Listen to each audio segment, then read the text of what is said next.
It's chaos. It's a different type of Sunday scary. It's your newest obsession.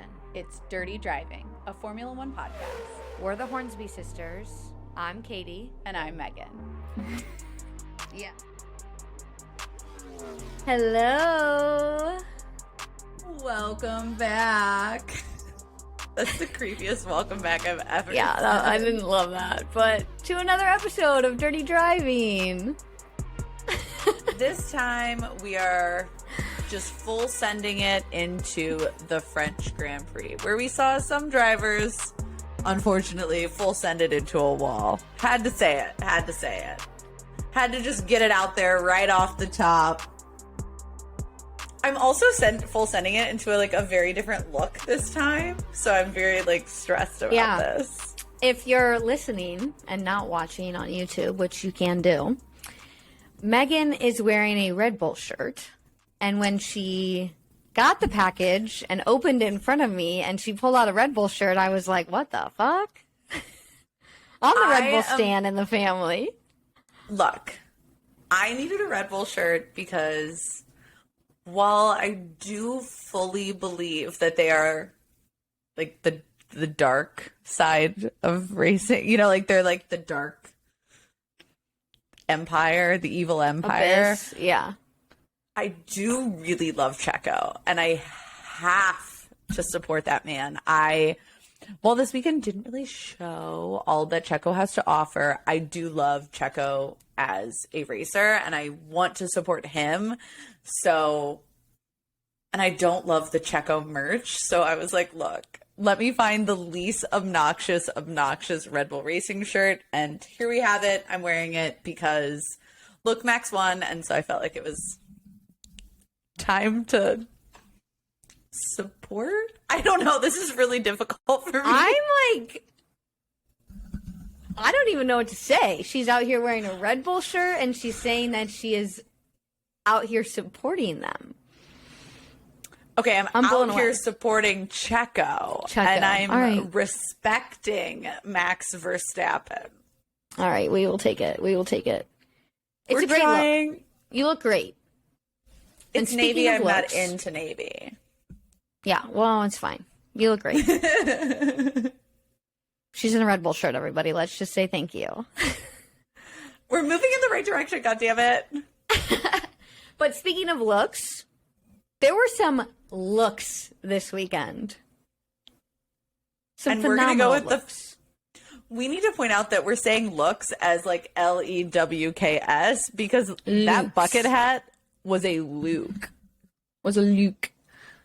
And my favorite part about this weekend was the scanning of the crowd. And so there'd be circuit Paul Ricard hats, bucket hats everywhere. And then the best was on Friday, they scanned to a woman in a crocheted bucket hat. And I was like, that's not it. Sweating. That's not it. My first thought was your head is so sweaty right now. Yeah. I mean, a baseball hat makes your head sweaty. So a crocheted hat on what was in Fahrenheit, Megan? It was 97. 97. At one point, I looked at the French. I looked at Le Castellet's temperatures on Friday, and I was like, it was right after I saw the woman in the crocheted hat. I was like, she's got to be sweating. Her head is dripping. Even looking at her when I was in my air conditioning required me to drip some sweat. So I was like, the woman in the crocheted hat sweating. I love her commitment. I also love that she was like, fuck the new merch. Let me bring out my handmade merch. It was not Formula One themed. It had flowers on it, but it was great. Here's the biggest problem, though. I want a Paul Ricard bucket hat, and I can't have one. Why not? I guess I could maybe try to find one on eBay. You can order them. I looked. Why didn't you send me the link? Episode complete. Thanks, everybody. Complete. So glad we could be here. Join us next week for the Hungarian Grand Prix. Katie will now spend the next hour and a half looking for her circuit Paul Ricard bucket hat. And if you don't know what we're talking about, then you need to figure it out. You need to watch. Because clearly you didn't watch. And even if you didn't watch, if you're not following Valtteri on Instagram, then Like, Who are you? I'm sorry. First off, if you're not following Valtteri Bottas, then you are missing some great ass pictures, but you're also missing like the newest like fashion icon and also cycling legend. I'm convinced that when he retires, he's going to go like win the Tour de France. Convinced. I said that the other day when I was absolutely obliterated and the intern was like, "What?" What? Like, he was baffled that I was thinking that far ahead. She's literally, I would like to point out to everyone that she is currently looking for the Paul Ricard bucket hat. I'm ordering it. Focus. Right now. Focusing, Focus. sorry. We can do that after. Well, I can do that while you're talking. Shut up and listen to the words I say. Okay. You're right. Okay. Before we get into this weekend, there are two integral things that we need to talk about. First off, Katie, I saw a TikTok. And every story that begins with Katie, I saw a TikTok is going somewhere not great. Not great. Did you see the TikTok of Daniel Ricciardo? McLaren posted it of him trying to make pancakes and he puts the pancake batter on the burner like he doesn't put it into a pan. And everyone is, I'm like laughing through explaining this. I'm so sorry to everyone. But if you watch the video, you will understand why I can't stop laughing. He literally, there is a burner. He's whipping up the batter, right? And then he goes to put the pancake batter directly on the burner. No pan. No pan. The man is clearly unaware of how to cook. And I did see it. And he immediately gets yelled at. And then the editing of the TikTok is phenomenal. Shout out McLaren admin because it's like, he's like this, like mouth wide open, like, I know I'm in trouble, eyes wide. Like he knows he and messed he's like up. looking over. He knows immediately that he's like, oh. And Lando's like, you're an idiot. Okay, first off, Lando doesn't even know that you need to have a pan. That kid's out here just eating ice lollies all the time. He stays living on the ice lollies. Stays. What was the second thing? The second and most important thing that we need to talk about today is I have a new nightmare sound. Like, there are sounds in life that will haunt your nightmares for the rest of your life. And the French Grand Prix has served the sound that will haunt all nightmares and should be used in any horror movie upcoming. It is Charles Leclerc screaming, "No!" on the radio. Wait, I have something to share, and I'm going to play the audio right now. Here she goes. I'm going to play the audio for all of you. I hope you can all hear it. If not, I'll clip it in later.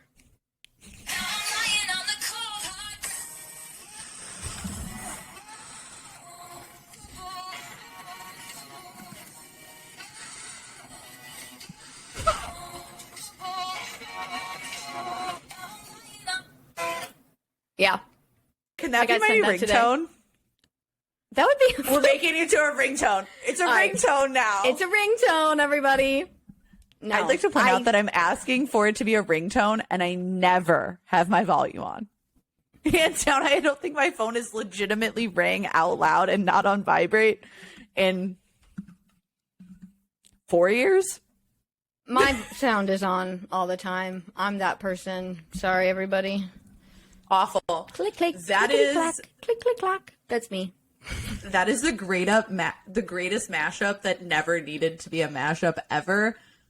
But also, that sound of him screaming on the radio has given me nightmares. I had literal nightmares last night, and that included Charles Leclerc screaming. Okay, I have something to say as well. I have one thing that I texted you about, but we need to say, I need to say it out loud for everybody to hear because we're going to do a poll on the Instagram. Okay. I was watching. Yep, we are. I was watching the race with someone who's never watched a race before, so they don't know who everybody looks like.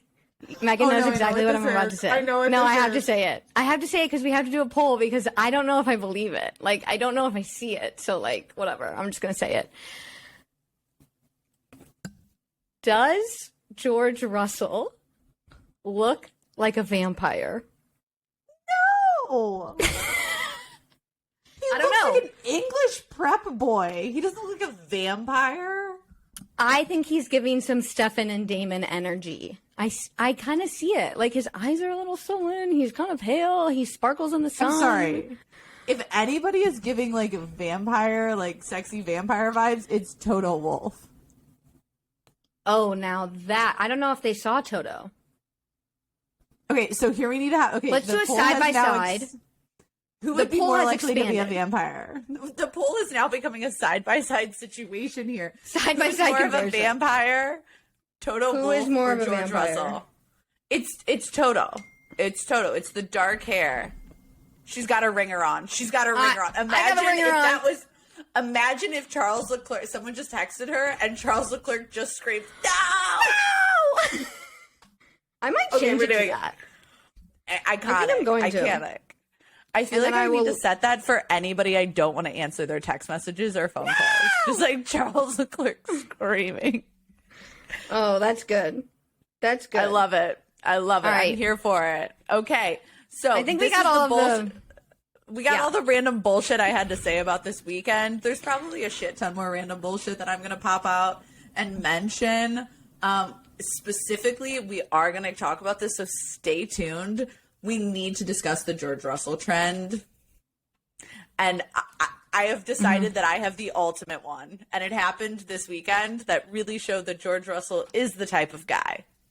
He is the type of guy who is not a vampire. But he is the type of guy.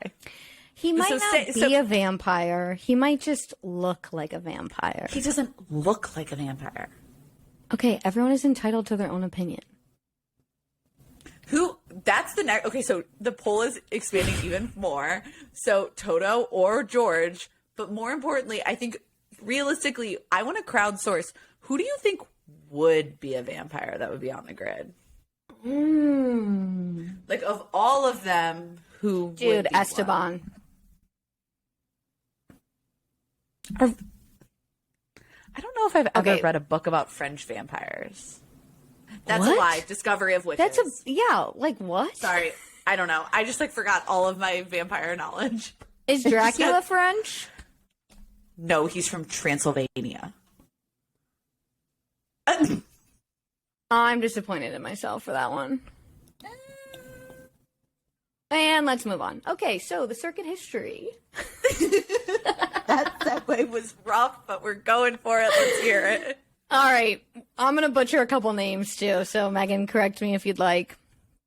But work began on the track in 1969 with two French racers who acted as consultants. One was Jean-Pierre Bellatoise and Henri Pescarolo. It opened on April 19th, 1970, and became the circuit. The facilities made it one of the safest racing circuits in the world at the time of opening. The first GP was held the following year, 1971, and Jackie Stewart won for Tyrrell. And the track itself is built on a plateau. And if you don't know what a plateau is, it's an elevated flat area of land. Yes, I did look that up to verify the definition. But she didn't do well in, she really struggled in 7th grade geography. I actually did great in 7th grade geography. I can literally visualize the picture from... But you had to look up what a plateau was. No, I know what a plateau is, but someone asked what a plateau was, so I gave them the correct definition, so I looked up the proper definition. Now we're on another spiral downward that we don't need to talk about. I knew what a plateau was. Plateau. And we're done. All right, track characteristics. Yikes. Okay, so it's got even distribution of high, medium, and low speed corners, and it's often used as a test circuit due to mild winters. It's got a long straight with elongated track design, and it is known for all of the fancy lines. The black and blue runoffs are the blue zones, and the red and black runoffs are called the red zones. And they're painted sections that offer grip to slow down the cars if they go off the track. This is the first year of the French Grand Prix where there was massive uproar about how the drivers don't get lost. And it's the first time I've looked at it from above and fully put together that if I was driving there, I would get lost. I'm surprised they didn't put some cones up. Well, they have like the bollards that, you know, like Yeah. direct you. Like if you go offline, like you have to go around this bollard and all the way to that section. They have that on track. But really looking at the track from above, the question truthfully is like, how does someone like Danny Ricciardo, who doesn't know to put the pancake batter in a pan, not get lost? Or like, how does our proper Muppet Lando Norris not get lost? I guess they just, I don't know. I mean, I don't know. Pierre got a little lost at one time. You know, he went through the bollards, but you know, I can mention Pierre that later. It's his own home Grand Prix too. You should know that track. He should know it. There are 247 track variations. So, I mean, you're right. It makes sense. Yeah. If I had my scientific calculator, I could figure out the probability of that, but I can't do that math. And also, I don't even know if I think I would know how to do that with the calculator. Okay, whatever. Moving on. And wow, I'm really showing all my cards tonight. I apologize, everybody. And in 2020, the circuit received a 3-star FIA accreditation as a sustainable circuit. And I believe it's the second most sustainable circuit behind. It's tied with Barcelona. Mugello. Oh, no, it's tied with Barcelona, and it's behind Mugello. Okay, which I think is an interesting accreditation. That's something that I do love the concept of having the circuits themselves. Like we talk a lot about the teams, we talk a lot about the cars, we talk a lot about the whole enterprise of F1 being sustainable, but I think a part of that we don't talk about being sustainable are the actual circuits themselves. Because, I mean, when you think about, I mean, we just were in Canada, but when you think about being at a circuit and the amount of people that are there, the amount of like food, waste, infrastructure, the amount of like cars and transportation needed for the circuit just to allow the circuit to function, it's interesting that there is a way to actually quantify if tracks themselves are doing everything they can to be sustainable, eco-friendly, whatever term you want to use there. So I think it's an interesting accreditation that's not talked about enough, I guess is kind of the point I was trying to make. Yeah, I'd be interested to see the ranking of all of the tracks in order from most sustainable to least sustainable, and then also dig deeper into figuring out how the tracks that are on the lower end, what they're doing to improve their sustainability measures, and if they're being required to do so. I'd love to see where the U.S. tracks rank, because the United States, like in certain areas of the United States, are just not known for being particularly sustainable. So it'd be interesting to see how they compare. As an American that is like in an area of the country now that at sometimes is not always good about like certain sustainability measures. Yeah. Okay, so let's dig into the French Grand Prix specifically. So the French Grand Prix has actually been hosted at 6 other circuits over its 62 years of being a part of F1, the championship. It's been around much longer than that, pre-championship years, but we kind of use the fact that this is like the 62nd official French Grand Prix. In 1991, the French Grand Prix actually moved from Le Castellet, which is where the circuit is now, to Magny-Cours, where it was the sole track that was used until 2008. So from 91 to 2008, it was hosted at a different circuit. And Michael Schumacher is the most successful driver at the French Grand Prix, but he has all 8 of his wins at Magny-Cours. He does not have a single win at Paul Ricard. Michael Schumacher won in 94, great year, 95 for Bennington, and then for Ferrari, he won in 97, 98, 2001, 2002, 2004, and 2006. So 2008, they leave that circuit, and the French Grand Prix wasn't on the calendar from 2009 to 2017 due to financial complications. The official wording is that it was due to poor finances, and I feel like that makes them sound awful. So I'm like, financial difficulty sounds a little bit better. But it returned to the calendar in 2018 after that 10-year absence. And a lot of people were excited because it's kind of known for being one of the more solid overtaking places and a place that you get to see some kind of good overtakes, great racing. but it also is known for that iconic kind of blue and red. And it has a massive following. Like, it is known for having good fans, solid attendance, and everyone being very excited. We also have Renault, who didn't have a home race, and now they did when it returned in 2017. More importantly, we go on to give some just like kind of interesting stats that I've pulled over the last couple of days. So Alain Prost won 4 times at Paul Ricard, but he has actually won the French Grand Prix 6 times in total. So he's one of those drivers that got to win in front of his home crowd, which we always know is iconic. Today, or going into this, I can't say today, like I want to say that so many times, but going into this race weekend, we had 3 drivers who had previously won that were still on the grid. So we have Alonso, who won in 2005 for Renault. We have Hamilton, who won in 18 and 19. And then we have Max Verstappen, who actually won last year. We now know that back-to-back wins for Maxikins. That's my new nickname for him. I've decided, Maxikins. Maxikins. That's cute. Maybe it makes me want to wear Red Bull clothing more now that I've determined that it's his nickname. I don't know. Ferrari are the most successful team at the French Grand Prix, but they haven't won, or they hadn't won, and they still haven't won since they returned to the circuit in 2018.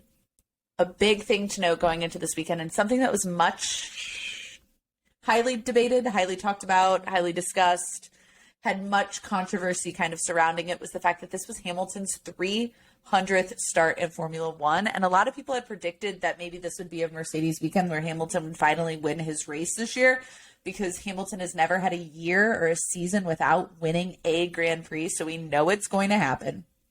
No doubt in my mind, Lewis Hamilton will win a Grand Prix this year. But what's interesting is not only is Hamilton the 6th driver to get his 300th Grand Prix start, there is not a driver in those 6 that has won a race after his 300th Grand Prix. So if Lewis was to win like this coming up weekend, maybe, then it would be a pretty big milestone, and he would be like he would be the first driver to win after their 100th or 300th Grand Prix start. He was actually asked about whether or not he was going to be racing at 400 Grand Prix starts, and I mean, that would be like 4 more years. Do we think it's going to happen, Katie? No. He was like eyes wide in the pressies when they asked that. I don't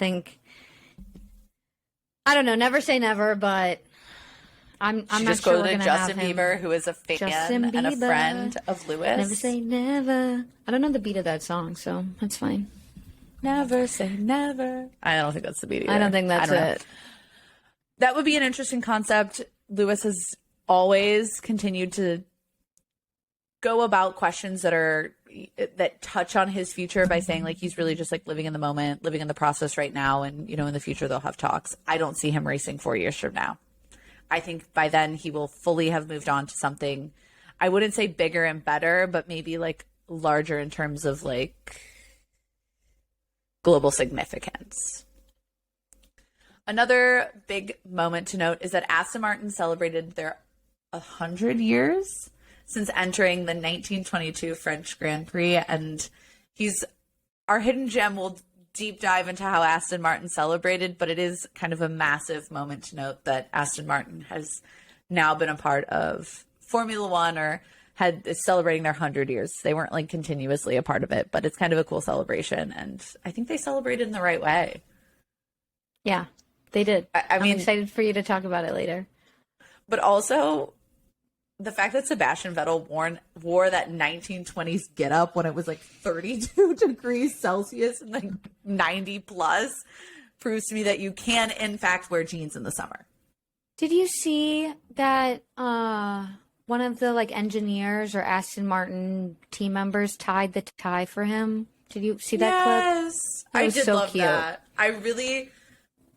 I really do love that. And I think what I love so much about it, as I'm putting chapstick on because I can't talk anymore because I've had 2 drinks before this, was that anytime Sebastian Vettel does something, I mean, we're jumping ahead, but anytime Sebastian Vettel does something like this, it's more than just hi, I'm going to go out there and drive a cool car. It's significant, it's meaningful, it's purposeful, and he does it in the best way possible, making sure that it's not taking away from the team, but is in fact elevating the team and showcasing how like everyone in the team really does work for these moments. The fact that it was, you know, like having that moment photo ending up out there, it means something. It's significant in the fact that he wants to show that everyone around him that helps him is important. I don't know. I don't know if that's maybe a jump, but I feel like that is kind of a meaningful moment. Get a little misty. Megan getting misty. Megan getting misty and wearing a Red Bull shirt. The episode's over. We can all go home. Have we changed roles? We might have. Is this like Freaky Friday? This episode is literally Freaky Friday, so you need to hype up Mercedes as much as possible. Deal. Welcome to the Freaky Friday episode. You know what? I feel like this is so on brand because I have been brainstorming. I never talk about this, but I brainstorm the name of these episodes essentially from the minute the weekend begins to when we put out the episode. I think about the title. And this one is titled, I think it would have been a good race, because it was something that a Red Bull, Max Verstappen's engineer, said to Max. He's like, it's alternate reality, or it could have been a good race. So maybe it's our alternate reality Freaky Friday moment. We're in the multiverse. That's Moving a on. Marvel Okay, thing. let's talk about, I'm out. Don't get it. Moving on. Let's talk about Friday.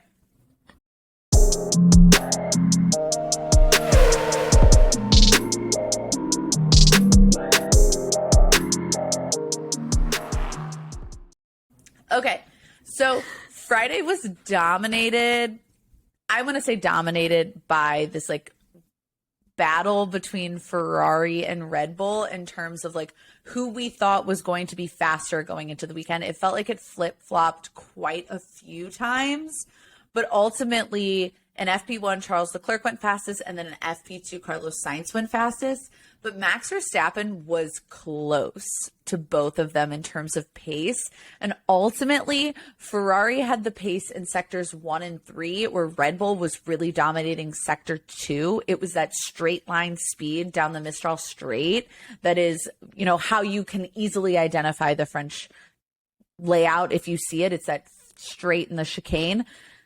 That is where Red Bull was getting its pace. Lewis Hamilton was very clear. He was like, look, I was behind Max on that straight, and I had my foot to the floor, full throttle, sending it full beans. And Max was just like, and beyond, gone.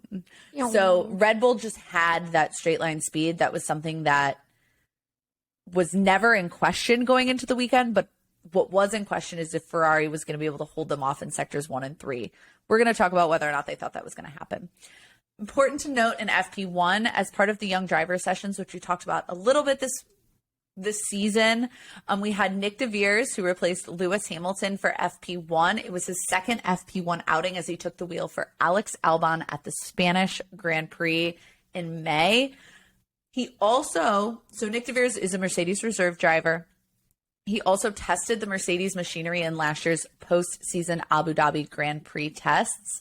What's interesting about the Mercedes announcement of them doing this is that they hinted that both drivers, Lewis and George, were allowed to pick which sessions they were giving up for their reserve drivers. So we know that Lewis Hamilton chose this one to give to Nick de Vries, and we know that in the future race that George Russell has picked, he will be giving up an FP1 session to another driver, to a young driver as well. In that same session, we had Robert Kubica, who replaced Valtteri Bottas for FP1. He had previously replaced Zhou, I also think at Barcelona, if I'm remembering that correctly.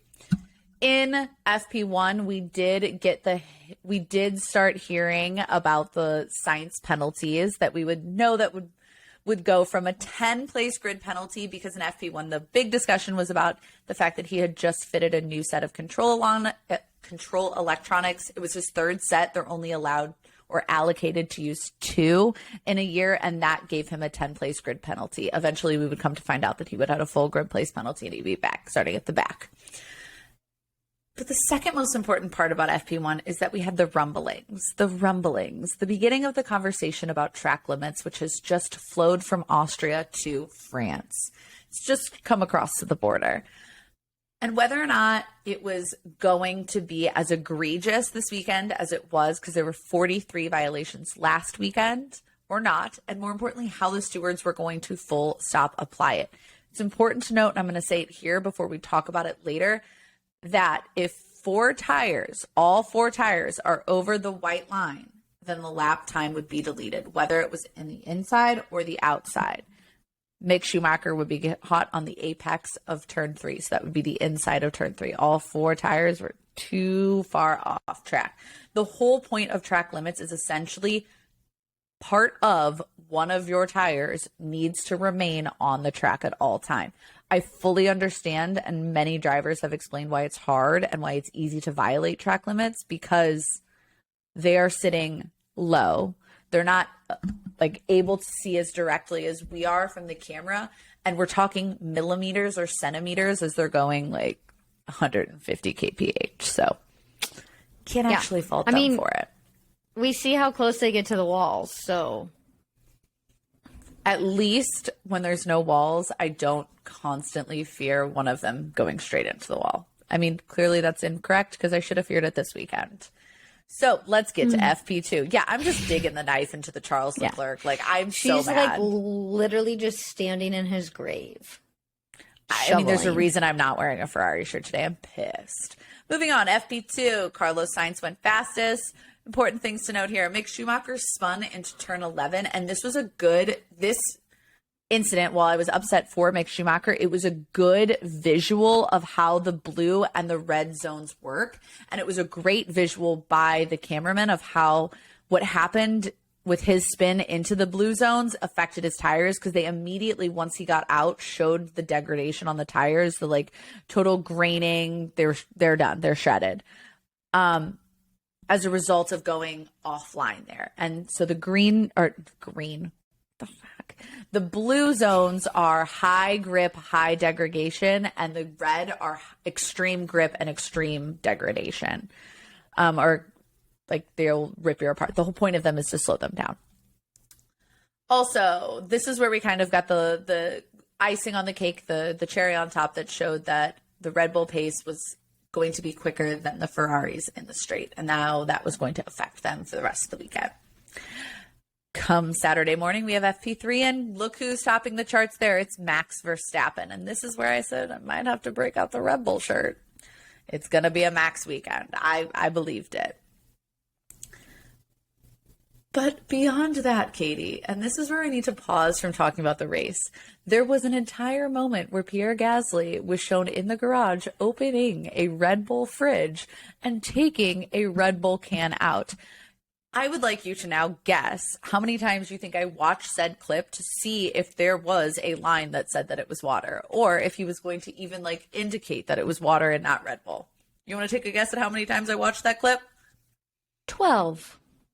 14. Oh, that's close. I concluded nothing.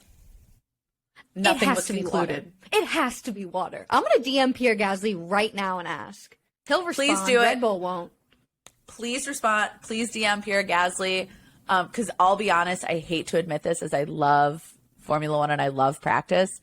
That was the full focus of that practice session. And moving on to qualies, now that I've just admitted that on air. So qualifying this weekend for me was this like intense battle between who was going to take pole position. Was it going to be Max Verstappen? Was it going to be Charles Leclerc?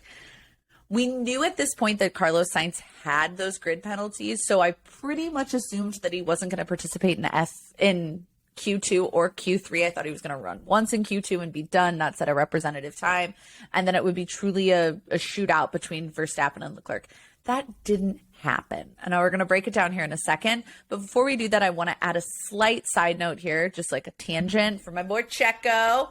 Got to bring him up, even though this weekend just felt like an off weekend for him. He had a rough Friday. He was P6 and P10 in the times. He just really couldn't find the pace or performance. Would ultimately end up not given me what I thought Checo should have given me this weekend. I don't know if something was going on with the car. It might have been an off weekend for him. But I wanted to note that, like I had mentioned here, Verstappen, Leclerc, and Sainz, the reason I wanted to include Perez is because there's this like Red Bull Ferrari battle this year. And so he just really wasn't a factor in kind of how I viewed qualifying. So like I said, I thought that this was going to be the battle of, was it going to be Verstappen or Leclerc? Q1. Look. Q1 happened, and I was like, are you fucking kidding me? Of course Magnussen and Sainz have penalties. They have pace. They're... What?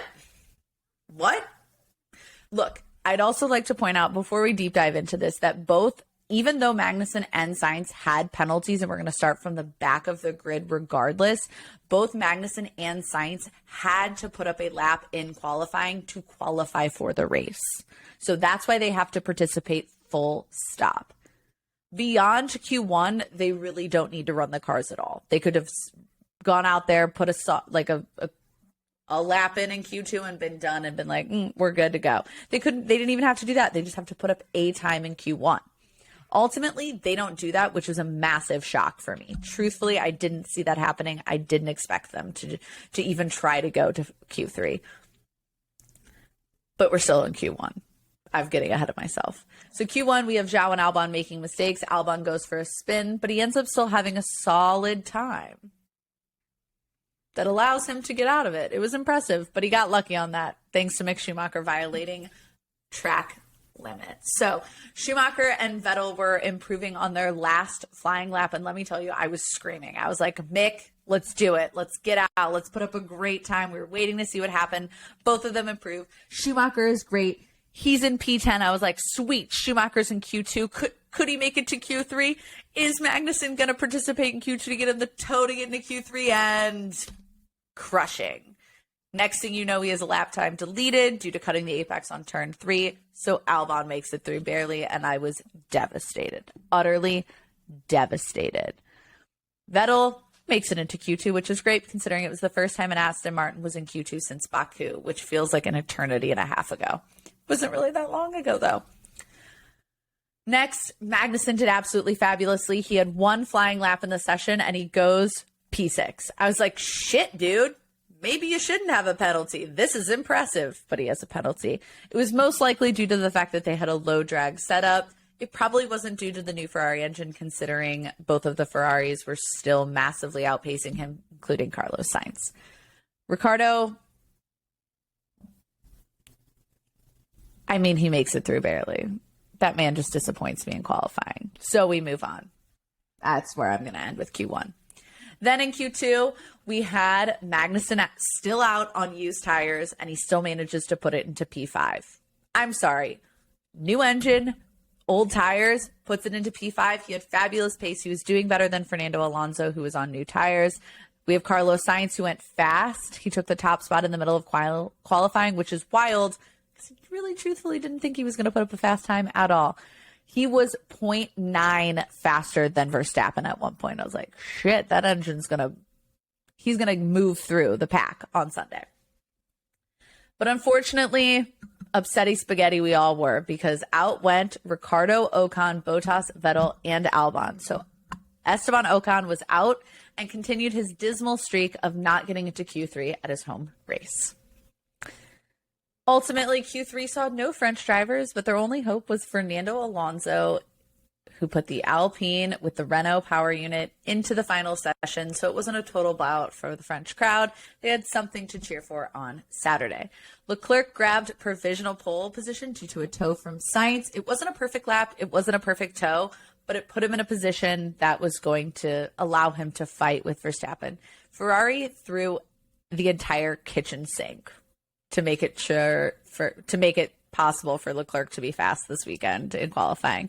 With 4 minutes left, Verstappen was still sitting 8,008, so 8 thousandths behind Leclerc. Wow, that math really hurt my brain right there. But he was close, so close. He was in the hunt. So we have another toe for Leclerc, thanks to Sainz, who, damn, they really used him well. I would like to point out Ferrari had some strategy in qualifying. I just don't know what happened on Sunday. But Ferrari did everything they could to solidify that pole position. and they made it happen. Charles Leclerc, Jesus, improved to be the first car to make it into the 130s this weekend. Verstappen improved, but not enough.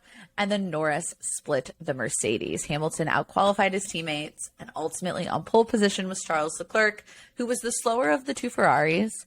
But knowing at that point, it was pretty clear. I was like, it's going to be a Charles Leclerc weekend at this point, because since 2008, when the race returned, every race has been won from pole position. So, Katie, please take it away and tell us how Charles took a good thing and turned it into a nightmare that ruined my Sunday morning croissant moment. Well, happy to take it away. So glad I could give you something on such a dull note. so can't wait to ruin everybody's day yet again listening to how Charles fucked it all up. But it's fine. It's fine. We'll jump in. It's annoying. It's annoying. It's annoying. It's exhausting, but we're going to get into that.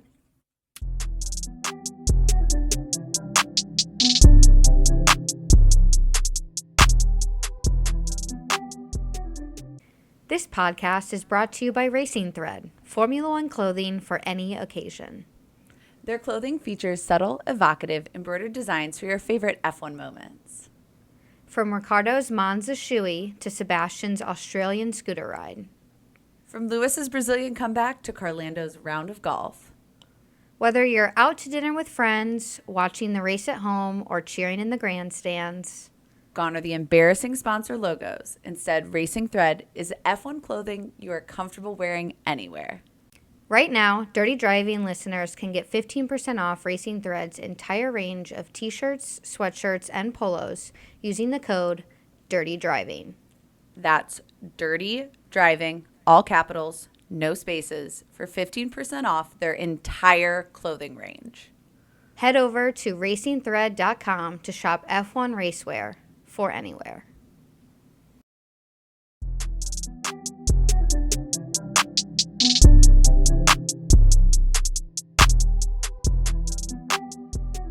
Because it was lights out and away we went at Paul Ricard.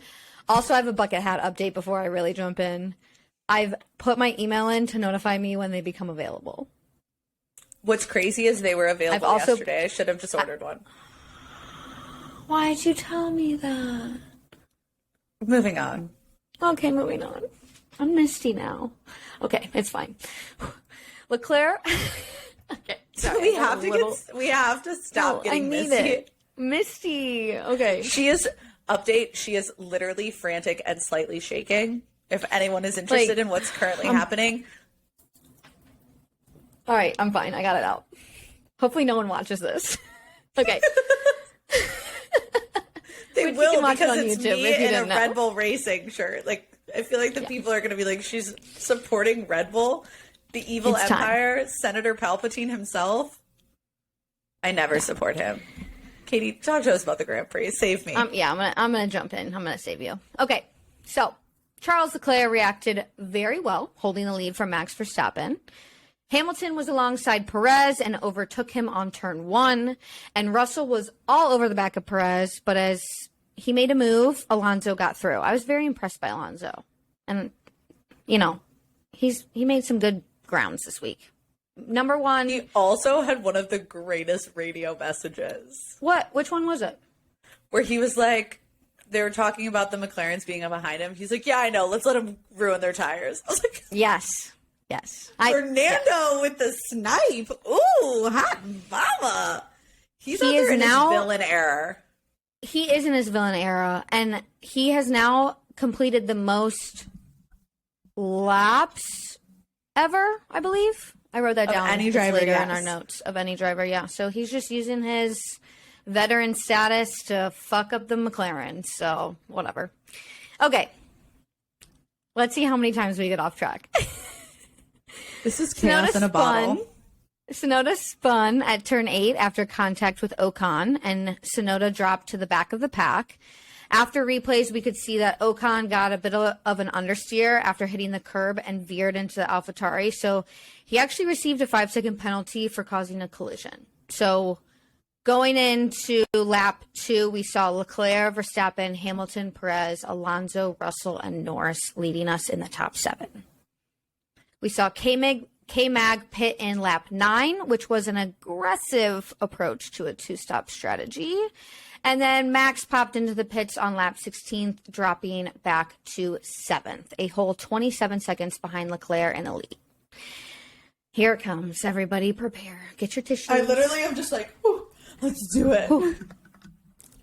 Then in lap 18, it all came crumbling down. No! Screamed Charles Leclerc as he lost control and ran into the barriers at turn 11. He was a very unhappy man with maybe some throttle issues, but at the end of the race, he confessed and said, "It was my mistake. It was my fault. It's all on me. And I don't know if I should deserve to win the championship with a mistake like that." That's not a direct quote, but it's something like that. That's not the direct quote, but I would like to point out that I just had a thought immediately as you were. You had a thought? I had a thought. I have them occasionally. As you were doing the impersonation of the no, it gave me like flashbacks to the desperation in Total Wolf being like, "No, Michael, no!" It's the same like so. No. Charles was the. It had like the same like undertone of like desperation, right? So like both like yes, Toto said more words and Charles was more like ah! But they had the same like depth in them that's just like your heart just breaks. Like it's like watching something happen in slow motion, like a glass with a perfectly made cocktail falling off the table and shattering. Like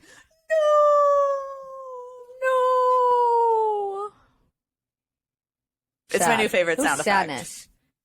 Sadness. Darkness, my old friend. Anyway. Hello, darkness, my old friend. The safety car comes out, and everyone dives into the pits. And we had maybe 1, maybe 2 unsafe releases. But before we get into the drama of that, Megan, I'm going to circle back to Charles. Just for a second. We don't have to stay here long, but we need to talk about it. What is up with him for the rest of the season? He said that quote about how he doesn't deserve to win the championship if he's making mistakes like this. So here's the tough question. Does he deserve to win the championship? Not right now. I'm sorry. No. Full stop. No. Maybe this is the fact that I'm very much jaded by a lot of Lewis Hamilton victories that are essentially the result of seasons where he had near perfect races. Not all the time, but he made mistakes, but like Charles made the mistake in Imola. He's made the mistake here. You're racing Max Verstappen, who, for better or for worse, I'm about to compliment him. He is consistent and he can hold his shit together in high pressure moments. And so if Charles Leclerc can't do that, he's fucked. And honestly, look, here's the hot tea. Ferrari, you need to pull your fucking heads out of your asses. You need to start thinking like racers. You've got to take risks. The fact that you pitted Carlos Sainz, I'm sorry, we're getting ahead. I'm livid. Look, Bonato is out here just straight up hyping Charles while in the back room he's wagging his finger in his face.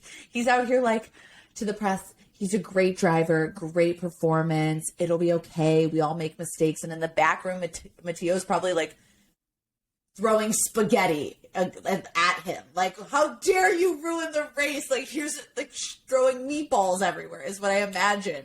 An angry Italian man livid throwing pasta is my interpretation of meatballs. Like, that is what you picture. I just feel like he had this moment after the race where he was like throwing Italian food in the Ferrari motorhome. Livid. He just reaches into the buffet pan of meatballs. How many meatballs do you think he throws at him at one time? Does he get a handful? Does he go one by one? I think we're going 5. 5 meatballs in one hand. Or like Buddy the Elf action. Yeah. Like really quickly. I don't know. I just imagine this moment in the Ferrari motorhome where there's essentially like an angry Matteo Binotto like throwing pasta because I know that they have a pasta buffet in the motor and their They have Ferrari to. hospitality. So I that's what I picture. And look, I feel like Charles Leclerc deserves it after this. And he really needs to pull his head out of his ass. I saw a compilation, I was able to pull it up in time, of potential points loss for Leclerc in 2022. So What, we've got 7 in Imola and 25 here? no, total of 78. 25 here, 18 in Baku, 25 in Spanish GP. They're including mechanical failures. 10 at Emilia-Romagna. Oh, it was 10. Spun while running second, finished sixth. So, like, here's the deal. I felt like he had his confidence back, and then he lost it, and then he lost it, and then he lost it, and then he dropped it, and then he did this with it, and just got rid of it. And now we've got this, like, making mistakes like the one he made on Sunday, Charles, back. And really, Max Verstappen is sitting with a phenomenal lead. He's what, 68 63? points up now? 63. 3 and 8 are the 63. same in my brain. 63 points lead. Unless Red Bull shits the bed with multiple DNFs for Max, it's his. There's a lot of season left. I will say that 63 is not as comfortable as, you know, maybe he wants, but shit, it's looking pretty good. The hot dirty take I'm going to throw out here is, so Verstappen won in Imola. Charles won in Austria. How insane would it be if Ferrari wins in Zandvoort and Verstappen wins in Monza? Like, I feel like to complete the trifecta of this, because Zandvoort is much more geared towards the current Ferrari track. And Monza is like, I swear, like, Max Verstappen's just going to spaceship. Like, he's just going to be rocketing away, and everyone's going to be like, well, he's 4 laps up. It's cash. Moving on with our day. Yeah. It would be the perfect, like, I think it would be the perfect give and take kind of summary of the season if that was what had happened. I like that. Okay. Back into the drama, because we got a lot more to go through. Carlos Sainz ended up receiving a 5-second penalty for an unsafe release during the pit stop rush. The back, damn, I had the word in my head and then I just lost it. The back lift. Help me, Megan. You're demonstrating something that I don't understand what you're talking Jack. about. The back jack got caught. That's what I was trying to say. Thanks, everybody. Thanks for your help, Megan. I offer no help, no support on that. The back jack got caught, and then he got released right in front of the Williams, I believe. Yeah, I think it was Albon. And there could have been an incident. Luckily, there wasn't, but he did get 5 seconds, which ended up, we'll get into that in a minute. But he currently sits in 7th, all the way up from 19th after that pit stop rush. So thoroughly impressed with what he has shown us thus far in the race. And then before I keep going with, the rundown, I just threw all of these together because there were a lot of them. But we had a lot of clips, like clipping each other, which led to DNFs. So Tsunoda actually ended up officially retiring in lap 22 thanks to the damage he sustained in the lap 1 run-in with Ocon. And then Zhao drifted slightly wide and clipped Schumacher as Zhao lost the rear. Schumacher spun, and Zhao received a 5-second penalty for causing a collision, and eventually, I'll get into it, but he eventually DNF'd. And then in lap 39, Magnussen and Latifi had a run-in, with Magnussen coming back to the pits and Latifi spinning out. Huge shocker. Latifi spun. He's the new Mazepin.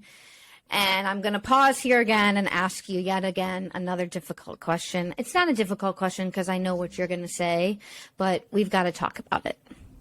I don't want to talk about it. I don't want him in F1. Moving on. Oh, okay, great. She knew what I was going to ask. Latifi. Don't want him here. I don't think he's a good driver. I'm tired of his shenanigans. He doesn't deserve to be here anymore. Sorry, that's just it. He's annoying, and I fully am convinced that Joss Capito only kept him because they both like Nutella. Yeah, or the money. If you want to know why I think that, watch the livery reveal. The reveal announcement. Yeah, announcement. Yeah, hard. One of the two. Whatever. Okay, so Gasly had a poor showing at his home race. At one point, he ran off the track, weaved through the bollards. We saw his parents. That was exciting.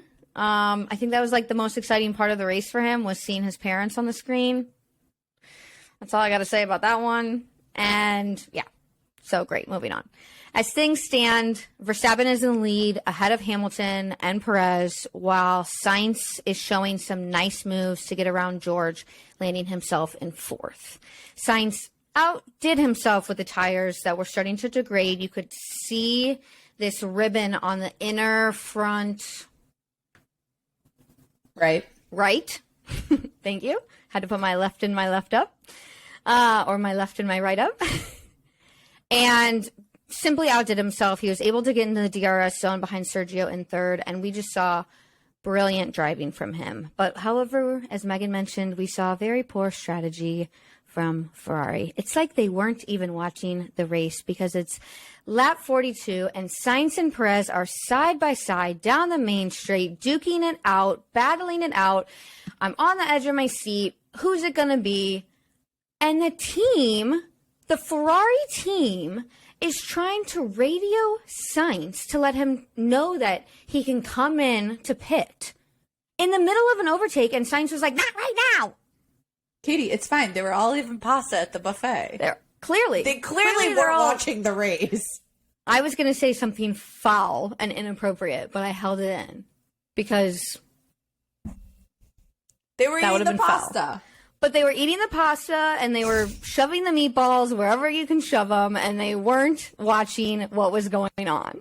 And I'm pissed. I'm over it. The kid that got shown on the TV screen that has now been posted a couple times by F1 and ESPN and all of that, who slams his hat against the fence and then just puts his head down. We all felt that, sir.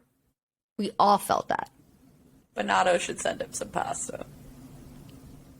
Bonato should send him a car, a Ferrari. He should send all of us a Ferrari for that. Me a Ferrari. Yeah, he should send all of us a Ferrari. At least a gift card. Be trusted with At least a Paul Ricard bucket hat. Okay, sorry. I'm really obsessed about that bucket hat. Circle back. I need it. Okay. Where was I?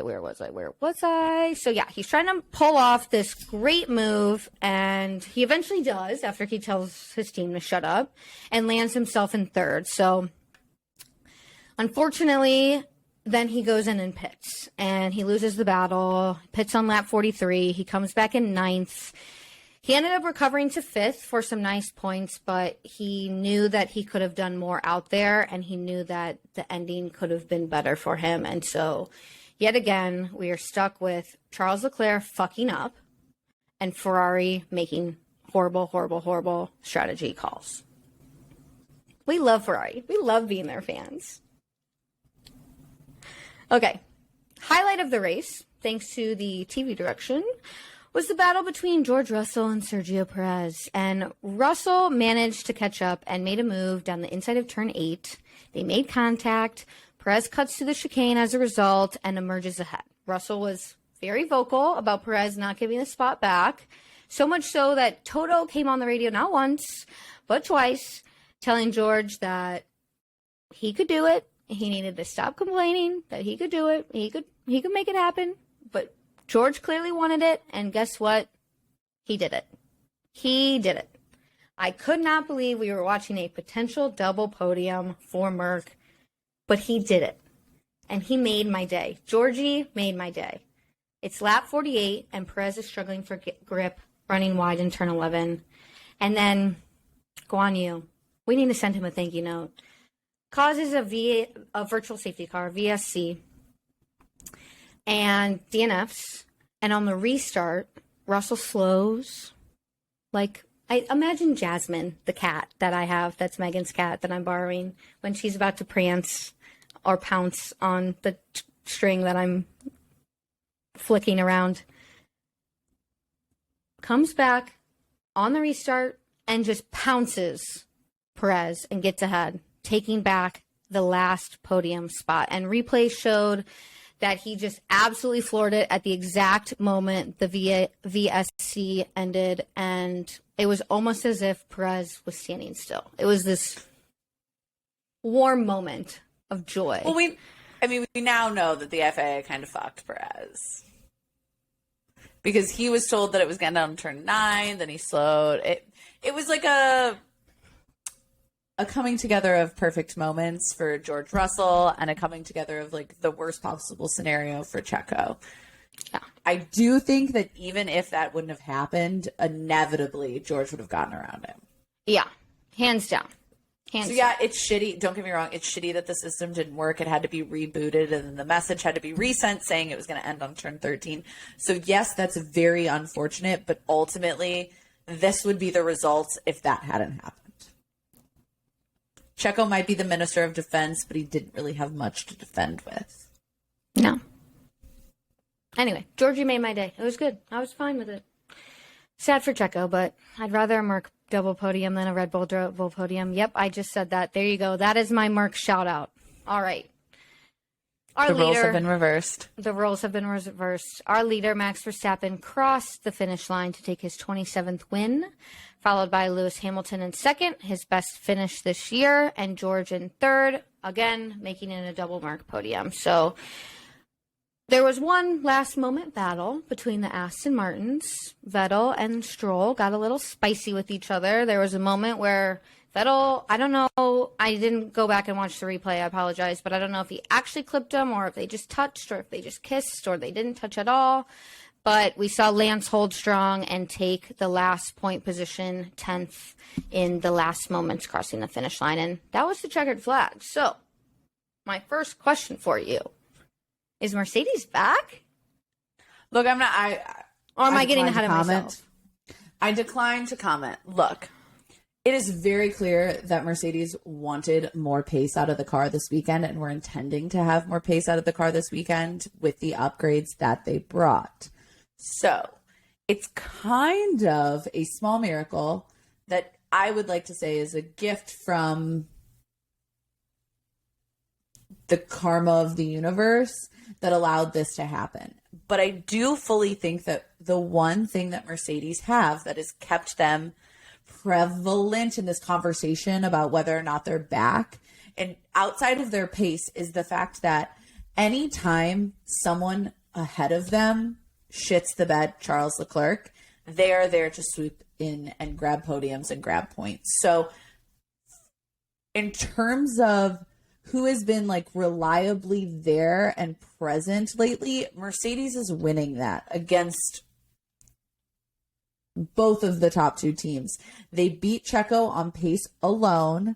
They out-strategied Ferrari, and really they hung in there and had, I mean, we never really saw Max or Lewis on screen, but that shows that Max was having a near-perfect race, who got lucky when Carlos was out, but Lewis was also having a near-perfect race in terms of like not making mistakes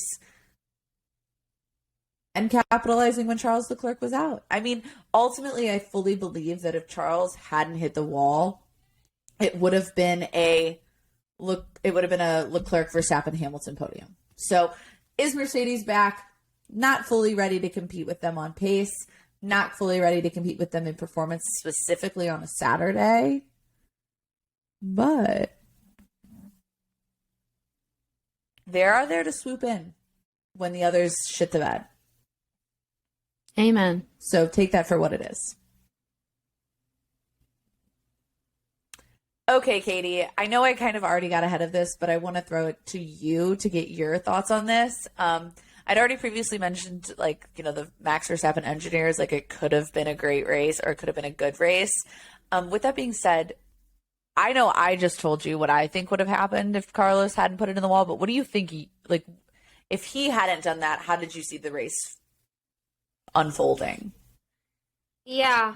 Well, I knew that Charles put it in, was out before I started the race, watching the race, because I thought the race was at 9, but it was at 8 our time, so oopsies. Started late. Knew he'd already fucked it up. But I think previous to me knowing that he wasn't going to fuck it up, I truly thought it was going to be a close call at the end of the race. Could have seen the Ferrari crap out at the end and Max win. I don't necessarily think that Charles wouldn't have buckled under the pressure of having Max on his ass with the high heat and dealing with tire issues. So do you think Max could have done what he did to Lewis last year and, overtaken him at the final stages? Yeah, and the commentators mentioned that a couple times. I think the one difference between Max and Charles, there are a couple, but I think the big one is Max will risk it for the biscuit, and I don't think Charles will. I think Charles risks it and makes mistakes. I don't think Charles having pole position is good. I think it's better for him to be hungry going into a Sunday and fighting. I mean, if you look at the stats, so I think both of them have 16 pole positions, and Charles Leclerc has converted that to 5 wins, where Max Verstappen has taken 16 pole positions and he has 27 wins. So I think that the one thing about Charles is that pole position might not be his best starting spot. Yeah. I mean, think about Monaco last year. I think there's some undue pressure for him going into a Sunday when he's starting first, even when he gets the better jump. I don't know. That's just kind of supposition from looking at stats. I just don't think he can manage the pressure like Max does. And I think that is his fundamental flaw as a racer. Yeah. All right. We got to talk about one thing that we haven't really talked about much, mainly because of the TV direction and what we saw, but we have to discuss the midfield and what's going on, because Alpine is up to P4 in the constructors, passing McLaren. There was all this hurrah about McLaren being in the points and Daniel finishing in the points 2 races in a row. And then we've got Pierre and Yuki with AlphaTauri, and then we've got the last minute battle with Stroll and Vettel and Aston Martin. So let's talk about the midfield for a little. Okay. Here's what's going to happen. It's going to be Alpine, McLaren, AlphaTauri. That's what it's going to be this year. Look, I want the boys in Papaya to be doing better than they are, but they lost to both Alpines this weekend. Yeah, they were both in the points, but this was after they brought a whole freaking host of upgrades. They're essentially driving a new McLaren, and they still lost to both Alpines. And I don't know what their strategy is. I think at this point they just say, screw 2022, let's look to 2023. And they admit that they're going to lose the battle to Alpine this year, and they kind of concede that. I know you don't actually do that in reality, but I think there is some kind of just expecting and knowing that that's going to happen. AlphaTauri, Pierre Gasly needs to pull his shit together, and Yuki Tsunoda needs to also pull his shit together. They're slipping. That's what I got to say. They are slipping. They are. I've been not mad. I'm not angry. I'm disappointed. I'm disappointed in Pierre. And I just DM'd him about the Red Bull thing. And if he DMs me back, just kidding. I would never tell him directly that I was disappointed in him. He'd probably block me. He'd never like my Instagram posts. I think that AlphaTauri has to get their head back into the battle. And I don't know if that happens this year, if it happens next year. we see these glimmers of success from them, but it's like they can't complete a full weekend. They can't put the whole package together for the weekend. And that blows my mind because their sister team, Red Bull, is known for doing that. But really, they haven't been doing that either. So I think it's this like weird dichotomy of what's happening. But ultimately, I think the midfield will zhuzh out to being McLaren, Aston Martin, AlphaTauri. Okay, Katie. Do you want to talk to us about your fantasy existence? Because I'm doing all right. Oh my God. I now have a reminder in my phone to fix my team before the weekend because I didn't. I had 2 drivers. I think one of them was Pierre and one of them was Valtteri.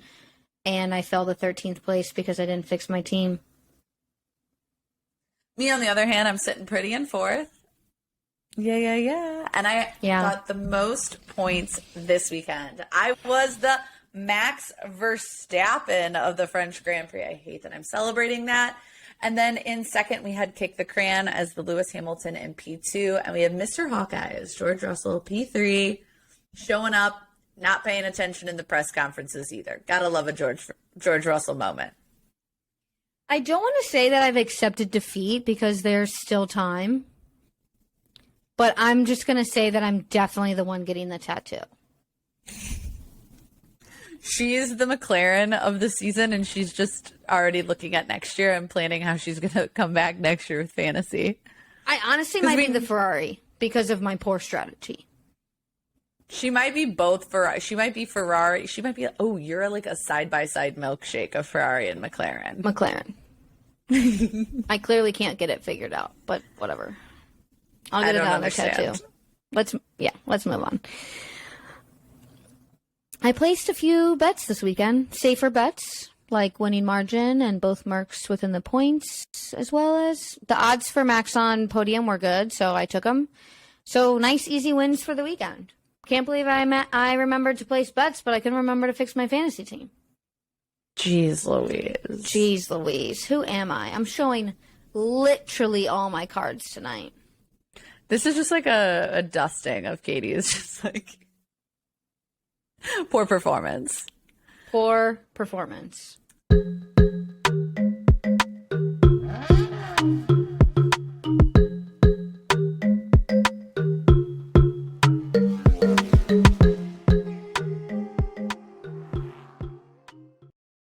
With that, I think my discussion of the winners and losers is 1000% starting with the poor performance here. Look, I feel like there could have been this utter duh moment where I could have just gone with the low hanging fruit. The easy answer would have been Charles Leclerc. But look, he is the ultimate loser. We've talked about it all race. I feel like I've dragged him. So I was like, look, Megan, you're going to do a different one. You can't go with Charles. I thought about this for a really long time, and ultimately I'm going with Haas. A team we didn't talk about a lot this episode, but I'm fucking annoyed. That's what I'm just going to say. We're throwing the F word out for my annoyance with Gunther. Gunther, you had a yacht last week, and now you're in a dinghy floating out in the middle of the Atlantic. It's Shark Week, so maybe you got some sharks circling you. Also, I don't watch Shark Week. It's weird. I don't know why I brought that up. It was on at the bar today. Okay, so here's my reasoning for Haas. Both cars showed pace at times. Seriously impressive pace. I saw you K-Mag in qualifying. I saw you make Schumacher in qualifying. But unfortunately, it just felt like over the course of the French Grand Prix weekend, they just couldn't make it all happen. Magnussen was into Q3. Schumacher had the pace, but he was like just completely dogged down by that track limits infringe it.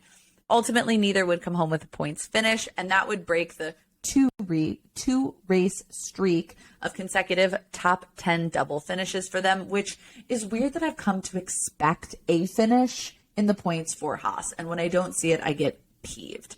Nonetheless, Magnussen went from P20 to P. Let me go back. The reason I'm saying nonetheless is because at one point, about 4 laps into the race, I was quite happy because Magnussen had gone from P20 to P13 within the first lap. But then Nicholas Latifi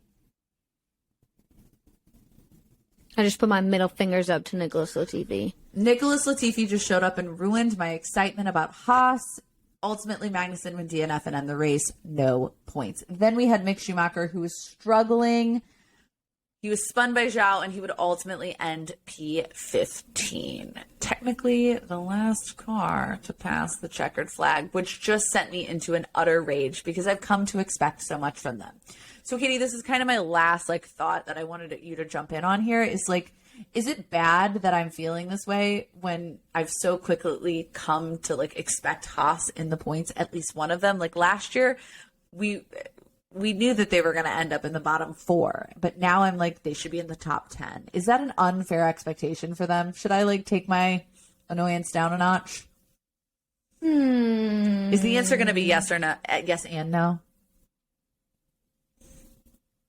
I think it's a yes and a no. I think you need to take it down a notch. Just a notch. 1 degree? Just maybe 1.67 degrees. Okay, that's very specific. It's I was feeling that number. But also no, because for Christ's sakes, just do what I know you can do, Haas. It's within them, and I think they just think that they don't have it within them. But they do. We believe in them. They do.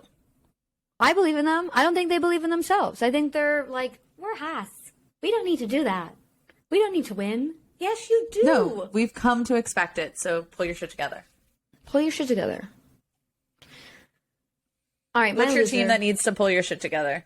It's AlphaTauri, which we kind of already touched on, but homeboy Pierre, great performance on Friday, slumped out in Q1 on Saturday, then finished a disappointing 12th at his home race. Again, seeing his parents was the highlight of the race, I believe, for him. Yuki, on the other hand, took his first Q3 appearance since Baku, but then he had that lap 1 contact with Ocon, so it's technically not his fault because Ocon was penalized, but could you just not get in the way or not be involved in things like that? I want them to do so well. I love AlphaTauri. I bought an AlphaTauri shirt. Pierre Gasly, tell me if the Red Bull has water in it. I will support you until the day I die if you do. But they've gone 4 races without a point. Yes, 4 races without a point. And the dreams of achieving P5 might just slip away. They have. Sorry. Hate to break it to you. It's going to be McLaren.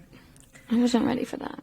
On better days, my winner is Mercedes, which is weird because I'm wearing a Red Bull shirt. I really can't get over this whole vibe. But I really truthfully think that this was a moment for Mercedes. It was the best performance that Lewis Hamilton has had this year, which is weird to say that P2 is his best performance of the year, but it is what it is this year. It was a solid confidence moment. You could see the excitement radiating in the press conferences from him. And ultimately, we knew that he was never going to challenge Max this weekend, but his race was without incident until the flag, even though he didn't have a drinks bottle, which we didn't learn until the end of the race. And then we actually went on to learn that he never actually uses his drink bottle because he forgets that it's there. So kind of baffling to me that in some of these locales, some of these track temperatures, that even Lewis Hamilton forgets to have some water. I need to explore that more. I wish he would more time. I really wish the drivers would actually discuss their kind of not so much mentally what happens, but are you feeling dehydrated? Are you I would love to learn more about who drinks, who doesn't drink, when they drink, why they drink. Do they wait until they're so dehydrated that they do? That kind of stamina aspect of being in the car is fascinating to me, but it was really interesting that Lewis said he doesn't often and didn't have it this race, but really could have used it this race. Ultimately, he had a great lap in qualifying. It was a great weekend for Lewis Hamilton, and I think it is it's a moment for Mercedes. It's definitely a high for them. They were the highest finishing constructor. So George Russell also had a great weekend. He took another podium after he started outside of the top 3. He is literally there to sweep up the crumbs when his opponents can't put together a weekend.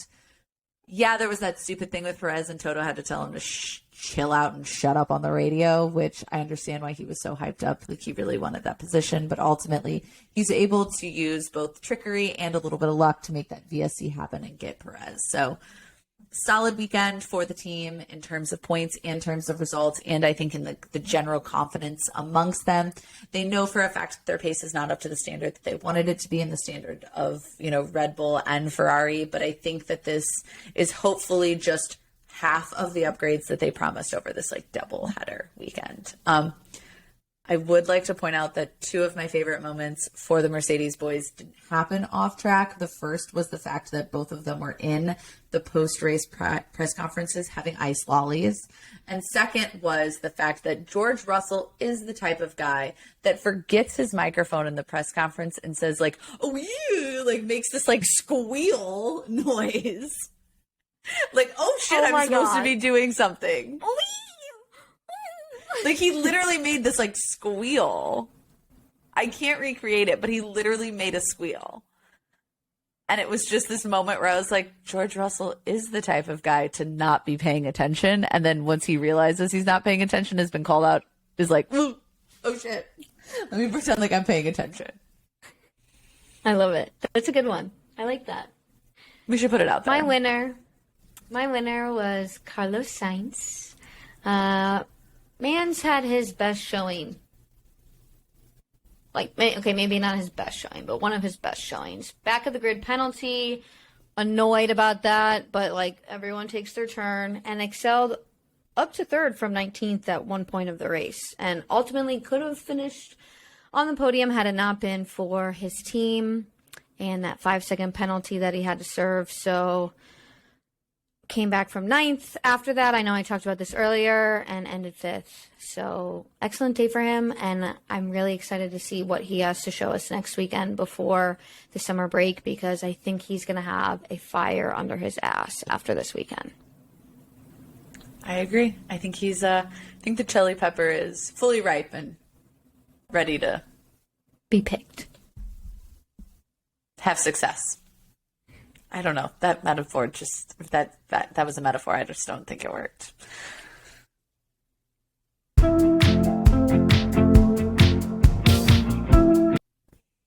Our honorable mention is Alpine. Alonso completed, the most number of laps any driver midway through the race. So big congrats to him. I know we mentioned that earlier. And as we mentioned earlier, his experience really showed when he baited the McLarens behind him on purpose to hurt their tires before he finished P6, his second top finish of 2022. And also Ocon, precursor to the end of the season, Esteban Ocon may be in my running for honorable mention of the season. I feel like, hear me out, I feel like he's a little underrated this year, but he's been doing a really good job, and I know we've talked about it a little, but I think we could be talking about him a little bit more. And I'm literally saying this about SD Bestie, who has not always been my SD Bestie. I've not always liked him, but he is kind of silently being very successful and not getting the TV coverage that he probably deserves. I mean, we didn't see him covered at all in Austria, and it was faultless. Yeah. And this was his first ever points at home. So it was an exciting weekend for him. I'm happy for him. They secured double points for Alpine on their home soil and moved the team 4 points clear of McLaren. So they're up in P4 for the constructors, and it might just be the end for McLaren.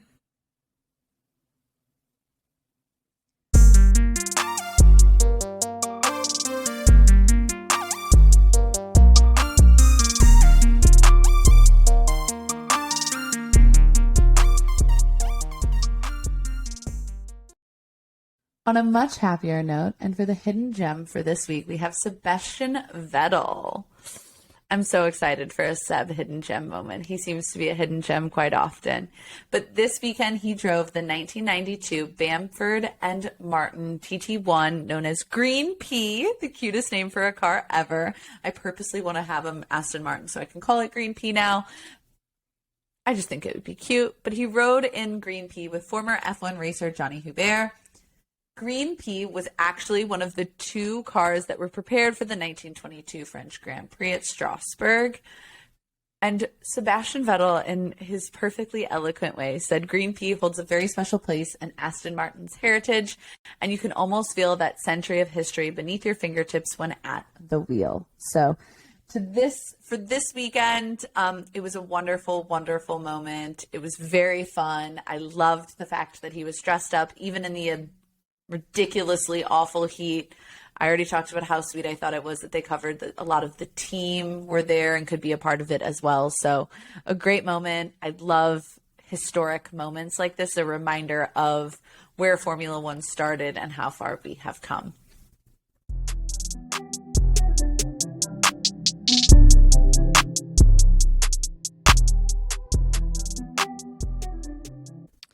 Up next is the Hungarian GP in Budapest at the Hungaroring. I think that's my favorite F1 word, the Hungaroring. The 70-lap race takes place on Sunday, July 31st for round 13 of the season. Last year, we saw an Esteban Ocon win. Are we looking at an upset with a midfield driver taking P1? Or will it be another weekend dominated by Red Bull and Ferrari? I just tried to combine their names. This time, if Charles can keep it on track, maybe we can catch another battle between Max and Charles. Mercedes are in the middle of their best upgrades yet. Haas is bringing their first real upgrade package, and we are waiting for something from Red Bull.